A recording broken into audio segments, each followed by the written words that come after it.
Hola, ¿qué tal? Mi nombre es Alba C. Molina, Cecilia por la C. Nací en Bogotá, Colombia, el 16 de abril de 1960, el principio de una década maravillosa en que sucedieron cosas increíbles para la humanidad, como los primeros viajes a la luna, como los Beatles que llegaron al mundo y un montón de cosas, Woodstock y otras cosas por el estilo.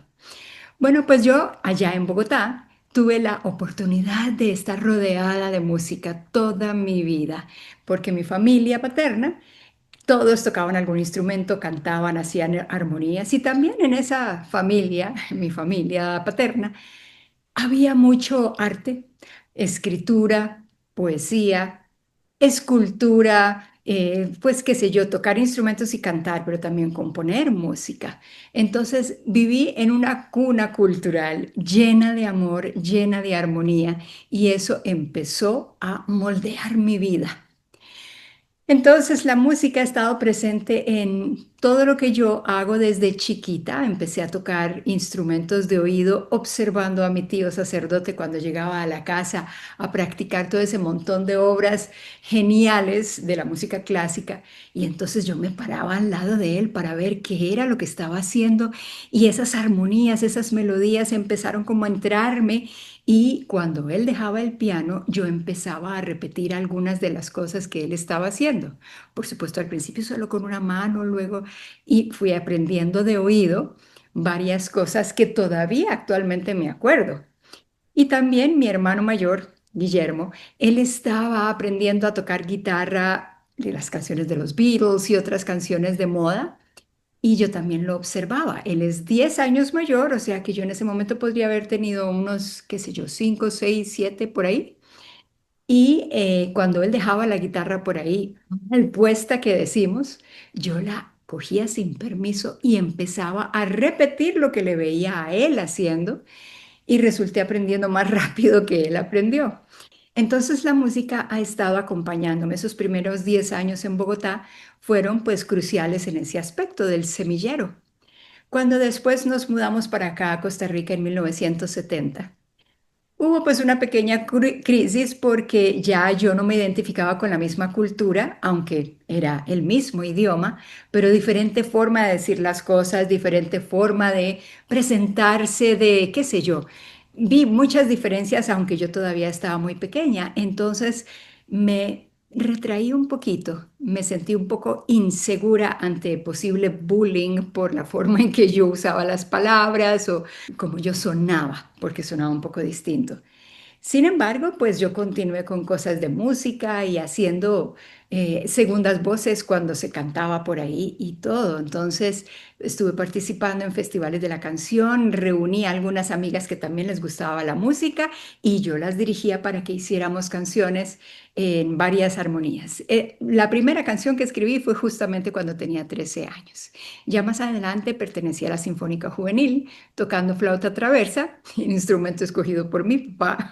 No fue el que yo habría querido, pero comencé con la flauta traversa en la Sinfónica Juvenil y ahí hubo profesor de composición también. Entonces, mis primeras composiciones o mis primeras clases las llevé con el profesor David Baio, porque casi todos los profesores de la Orquesta Sinfónica eran norteamericanos.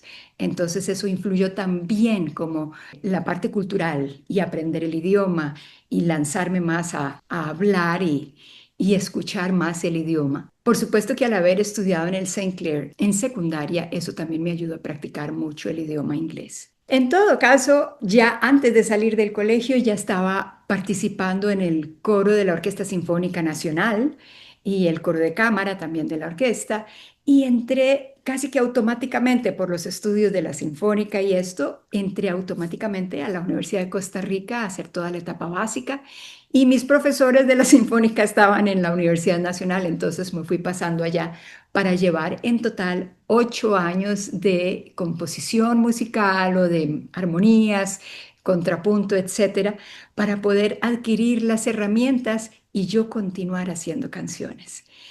¿Qué tipo de canciones hago? Bueno, con positivismo, algo de edificación. Entonces comencé escribiendo canciones que tenían que ver con la espiritualidad.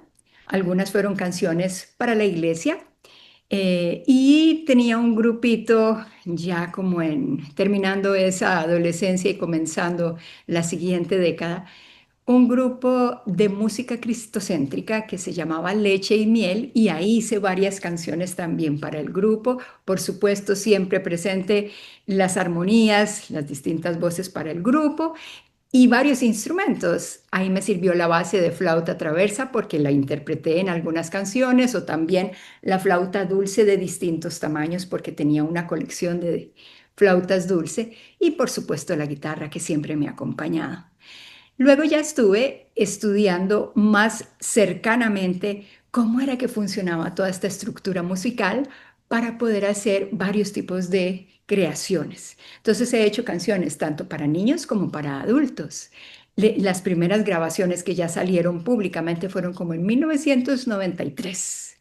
Empecé con el grupo de la escuela donde yo estaba trabajando como maestra de música. Siempre estuve como en escuelas bilingües privadas, entonces siempre tenía coros y podía crear cosas de mi propia cosecha para ayudar a los niños a su autoestima.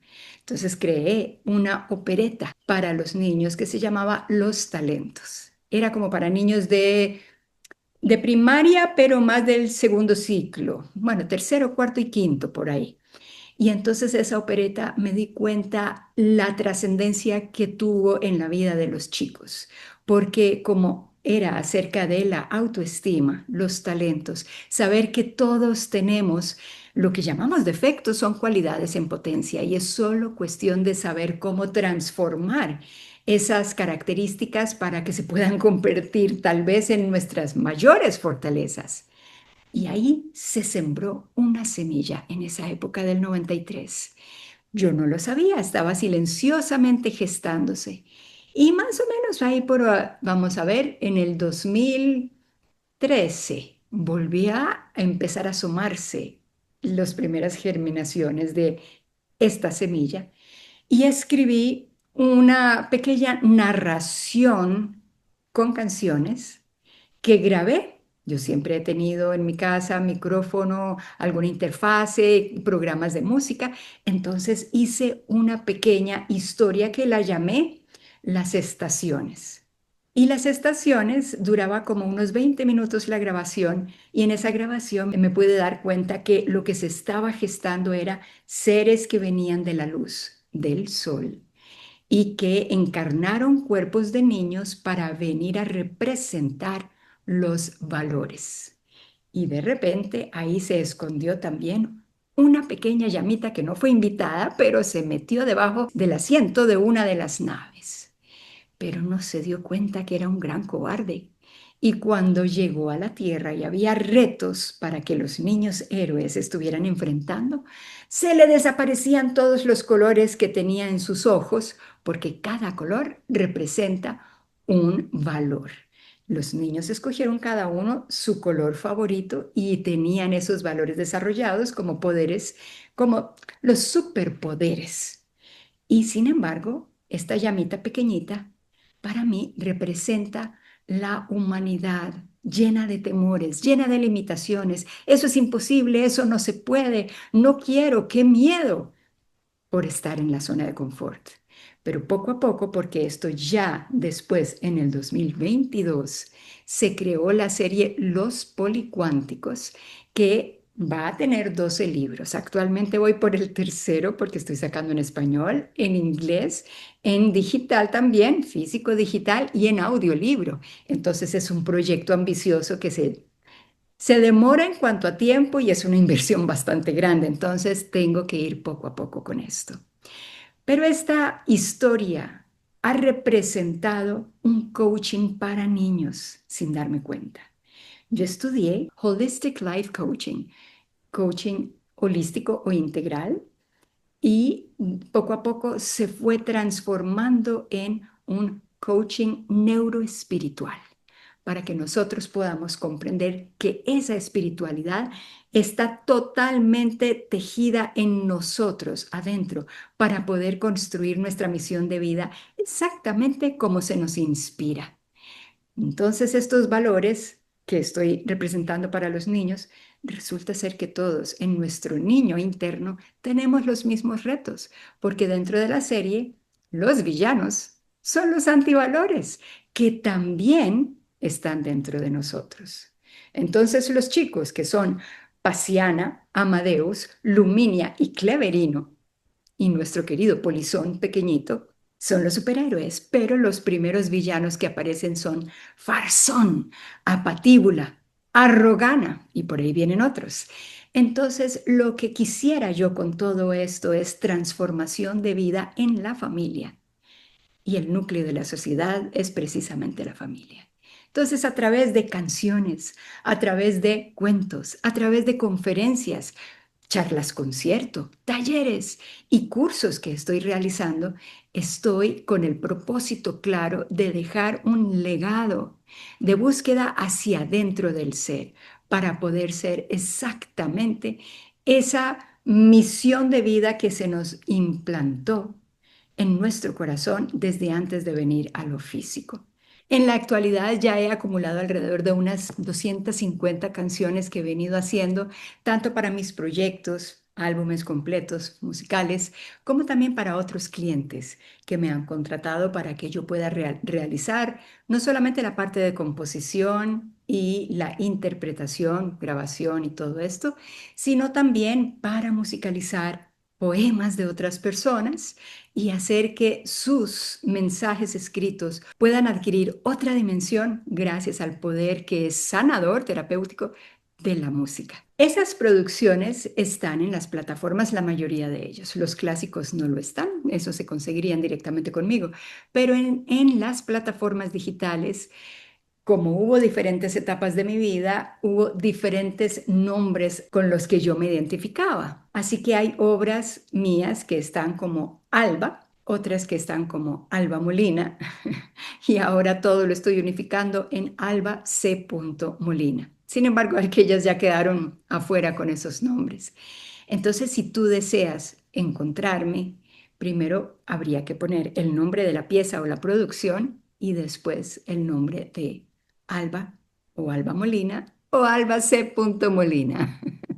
Disculpen el enredo, nunca fue planeado porque si lo hubiera pensado, todo habría sido diferente. Mi objetivo era simplemente producir y entregar de lo que salía de mi corazón. El mensaje que a mí me gustaría dejarles a ustedes, la audiencia, me gustaría resumirlo en una de las estrofas de una de mis producciones. Este fragmento es parte de la canción Sí, he de triunfar y lo encuentran en la producción llamada Tu mundo es tu reflejo.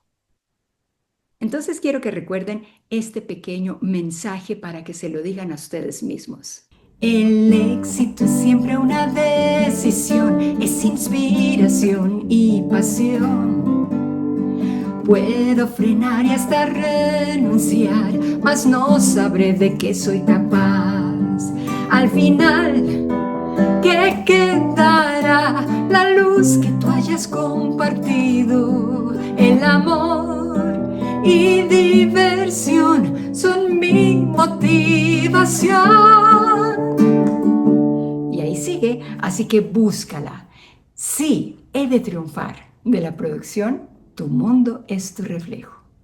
Esa es mi trayectoria hasta el momento, con un montón de pequeñas historias y anécdotas que te invito, si lo deseas, a leer esta biografía que tan amablemente Carlos Jarquín, poeta, escritor y también comunicador, ha reunido para poder presentarles a ustedes con todo el cariño.